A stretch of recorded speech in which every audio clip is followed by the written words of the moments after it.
and New Haven's health director, Maritza Bond. Plus, could incumbent Democrat be ousted from a congressional seat? The pollsters and the pundits say yes.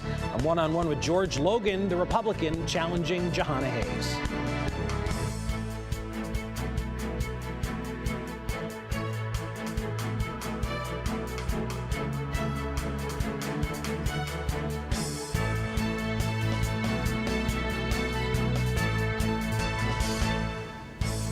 Good Sunday morning, everybody, and welcome to The Real Story. I'm Matt Caron. This election season, the job for the state's top election official is up for grabs. The race for Secretary of the State has competitive primaries among both political parties, but today the Democrats are joining me. Stephanie Thomas is a state representative, while Maritza Bond currently serves as Director of Public Health for the City of New Haven. Thank you both so much for joining me. Appreciate it. It's a pleasure to be here. All right, I want to jump right into some questions here. Before we dive straight into the issues, I want to give each of you about 30 seconds for your elevator pitch, I guess you could say, on why you want this job. And Stephanie, we'll start with you. Great. Thank you, Matt, for having me. I'm really excited to have this job for two reasons: civic education and civic engagement, which have been missing from the conversation for far too long, and also to put processes in place ahead of policy to make sure that all the laws we have already passed can be implemented and implemented with excellence. Maritza, what about you? What's your 30-second elevator pitch? So for me, it's about ensuring that we can continue government efforts in regards to showing that government can work and be trusted, as well as ensuring that we're not just talking about policies, but we're implementing policies with true partnership and collaboration for those impacted by the policies. And also ensuring that we're messaging with literacy and multilingual and multicultural in mind to represent the diversity of our state.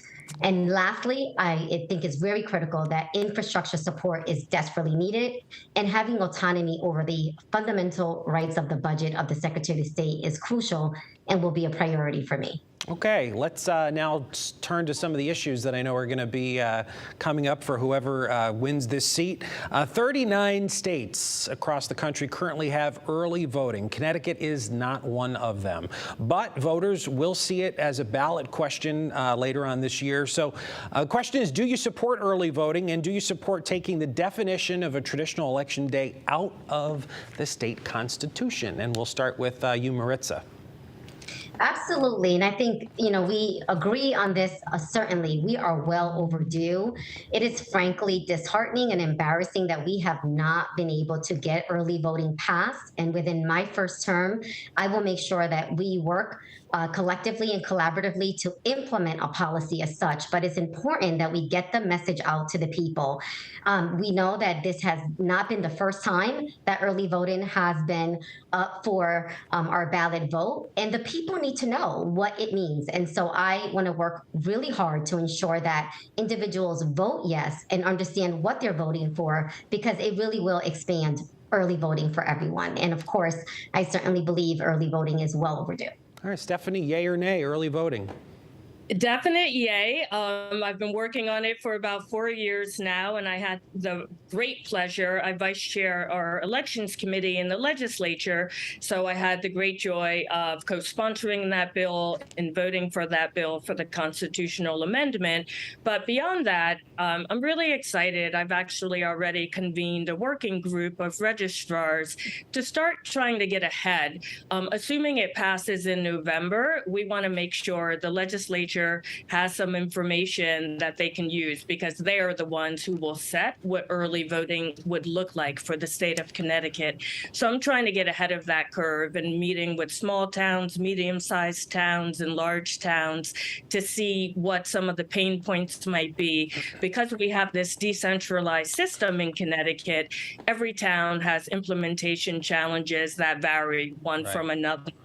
So I hope to that started. Well, and to your point, just as a quick follow-up, this doesn't have to be a full answer, I guess, but as we talk about what early voting would look like, I wanted to ask each of you, how many days early do you think is appropriate to begin voting? And then, Stephanie, to your point, you talked about some of the pain points. A lot of municipal officials here will tell you that it's an unfunded mandate. In other words, the state would require you to staff and set up the equipment without necessarily giving you extra money to pay for it. So what are your thoughts on that? We'll just start with Stephanie here and then with Maritza.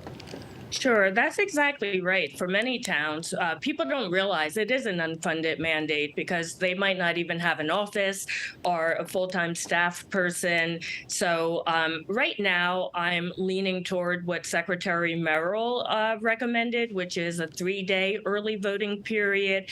But that's part of the reason I put a working group together now. I don't want to wait until January 2023 to start thinking about this problem. So ask me again in like 2 months. Okay. How many days early, Maritza?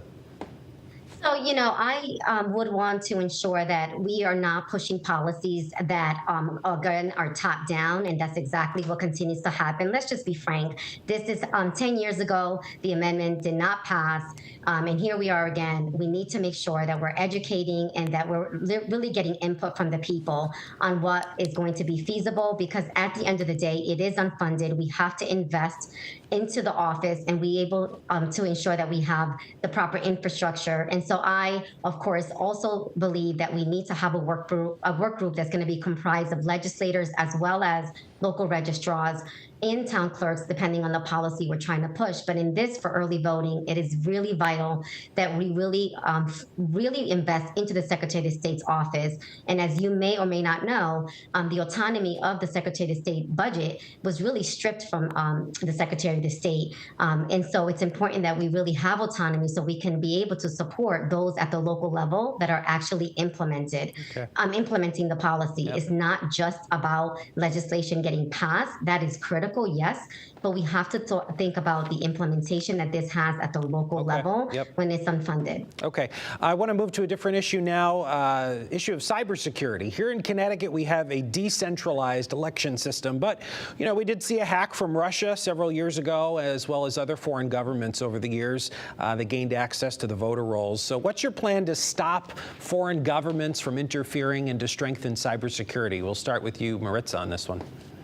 As a government official and the only candidate that has a government executive management experience, this is something I have to face all the time.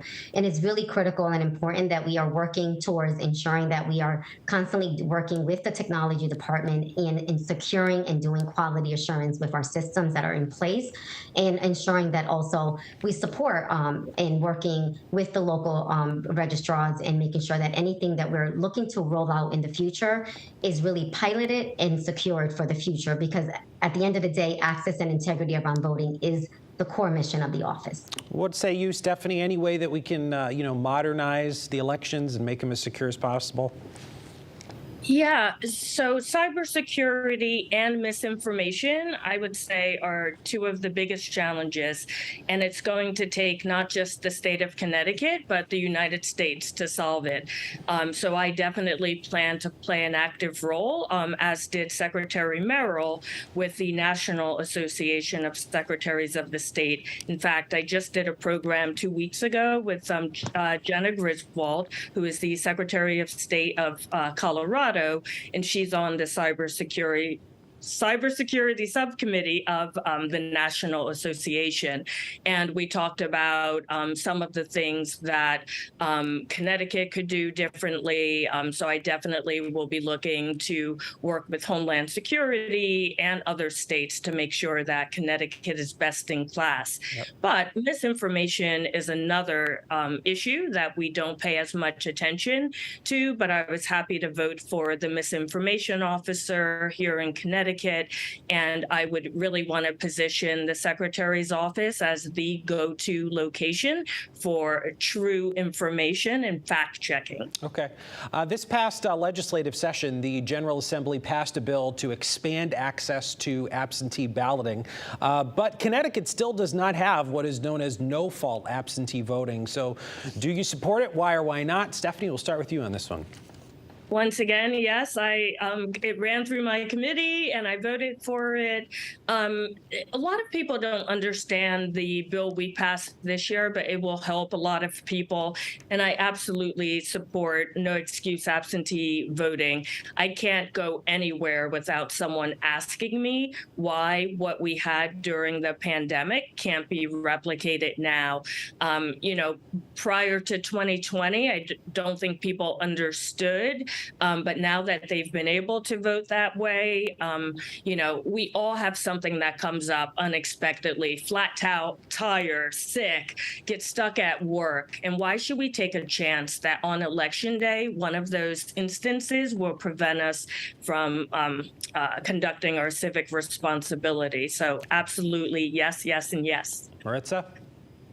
Absolutely. I actually was inspired to run for Secretary of the State because I had to help our polling stations open up and saw the infrastructure concerns, but most importantly, saw the opportunity that people had to vote, especially families and working families that have multiple jobs and now had an option around being able to vote during the pandemic, and also for people that didn't feel safe. So we know that it had one of the highest voter turnouts, and it's just important that when we consider rolling this out as a policy, that we have a work group and really thinking through the implementation piece and making sure that the local level can be able to deal with the capacity that it takes to be able to roll that out. Okay. We're quickly running out of time. I want to try and squeeze in one more question, but I'll hold you to about 20 seconds each here on this one. One of the big problems with voting is a lot of people just don't do it. How do you plan to tackle the issue of voter apathy? We see such low voter turnout in primaries, especially among young people. When I had Secretary Merrill on my show just prior to her retirement, she said it was going to be one of the biggest issues that whoever is the next Secretary of the State has to deal with is voter trust and voter apathy. So, Maritza, what do you plan to do about that? Trust within government is something that is really vital and has been a historic issue. The voter turnout is not a new issue. It's been an issue even when Secretary of the State's office was in office. And I think it's going to be really critical that we really work through convening with the local grassroots organizations that are out there trying to work on voter registration. There's an opportunity to really have a strong partnership with the DMV. So it needs to be a combination of not just doing voter turnout, but voter education and really the civic engagement and equity around education across Connecticut. I did not learn about politics in school. I had to learn that as an adult because it was important. All right, Stephanie? This is literally why I'm running for this office. So I believe in civic education and civic engagement, not just K through 12, but for adults as well. I believe you cannot force people to vote. You have to inspire them. And I hope to use this office to inspire a state to get more involved by educating them that their voice does matter. They can have impact. And I'm going to show them how. YouTube, train the trainer, community engagement, additional staff people to work on the ground with people, and I will be there myself. State Rep Stephanie Thomas, New Haven Health Director Maritza Bond. I appreciate you both coming on. Great conversation. Thanks so much. Thank you. Thank you. Coming up next on The Real Story, it is perhaps the most competitive primary race that you'll see on the ballot, a congressional race that has the potential to shift the balance of power in the House of Representatives. We're talking about the 5th District race, and just ahead, I'm sitting down with the Republican candidate, George Logan.